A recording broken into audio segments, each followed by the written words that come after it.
అదే RTV app వార్తల్ని క్షణాల్లో చదివే అవకాశం ఉంటుంది. ఒక న్యూస్ పేపర్, ఒక టెలివిజన్ ఛానల్ మీ చేతుల్లో ఎప్పుడూ ఉంటాయి.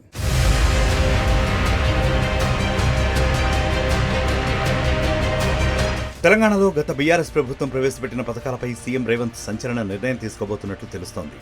కేసీఆర్ తీసుకొచ్చిన దళిత బంధు, రైతు బంధు, గొర్రెల పంపిణీ, డబుల్ బెడ్రూమ్ వంటి పథకాల్లో అవకతవకలు జరిగినట్లు పెద్ద ఎత్తున ఆరోపణలు వచ్చిన సంగతి తెలిసిందే. అయితే ఈ పథకాలను కొనసాగిస్తూనే పలు మార్పులు చేసేందుకు రేవంత్ సర్కార్ సిద్ధమైంది.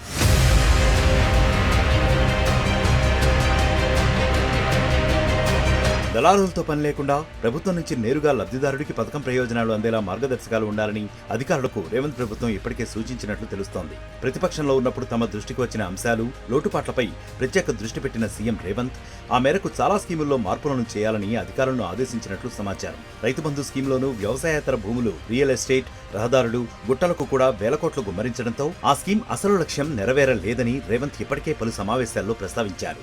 అలాగే వ్యవసాయం చేసే రైతులకు కాకుండా భూ యజమానులకే రైతు బంధు అందడంపై కూడా కౌలు రైతులు ఆందోళన, అసహనం వ్యక్తం చేశారు. 100 ఎకరాలున్న వారందరికీ రైతు బంధు ఇవ్వడంపై కూడా విమర్శలు వెల్లువెత్తాయి. వీటితో పాటు రైతు బంధు సాగుతో విత్తనాలు, ఎరువులపై సబ్సిడీలను కేసీఆర్ ప్రభుత్వం రద్దు చేయగా వ్యవసాయ పనిమిట్లు, యంత్రాల పంపిణీ కూడా ఎత్తేసింది. దీంతో పేదల కోసం ప్రవేశపెట్టిన ఈ పథకంలో రైతు బంధు స్కీమ్లో అనర్హులను గుర్తించి వారికి అందించే సొమ్మును వ్యవసాయానికి సంబంధించిన సబ్సిడీ పథకాలకు వినియోగించాలని ప్రభుత్వం నిర్ణయించినట్టు తెలుస్తోంది.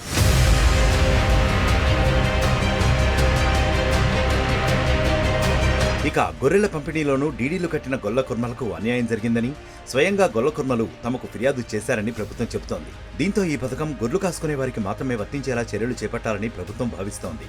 మొదటగా అత్యంత పేదరికంలో ఉన్న వాళ్లకు, ఆ తర్వాత మిగతా అర్హులకు ఈ స్కీమ్ అందించేలా నిబంధనలు తీసుకురాబోతున్నట్లు సమాచారం.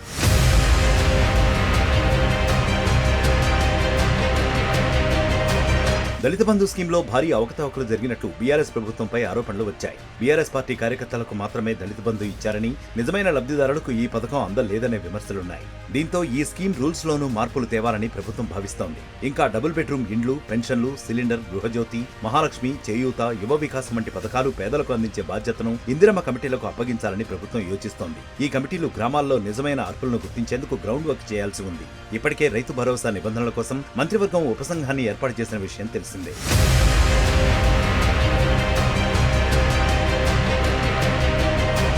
రేషన్ కార్డులు, ఆరోగ్యశ్రీ, కళ్యాణ లక్ష్మి, ఇతర వెల్ఫేర్ స్కీముల్లోనూ పలు మార్పులు చేసేందుకు రంగం సిద్ధం చేసింది రేవంత్ సర్కార్. లబ్ధిదారుల లిస్ట్ అప్డేట్ చేసి ఎమ్మెల్యేలతో సంబంధం లేకుండా ఈ పథకాలను అందించాలన్నది ప్రభుత్వ ఆలోచనగా తెలుస్తోంది. మహిళా సంఘానికి సంబంధించిన పథకాలు, లబ్ధిదారుల గుర్తింపులోనూ ప్రత్యేక శ్రద్ధ పెట్టనుంది. స్టూడెంట్ కు సంబంధించి స్కాలర్షిప్లు, తదితర స్కీములకు సంబంధించి విద్యావేత్తలు, ఐఏఎస్ల నుంచి సలహాలు తీసుకుని రూల్స్ ను రూపొందించనున్నట్లు సమాచారం.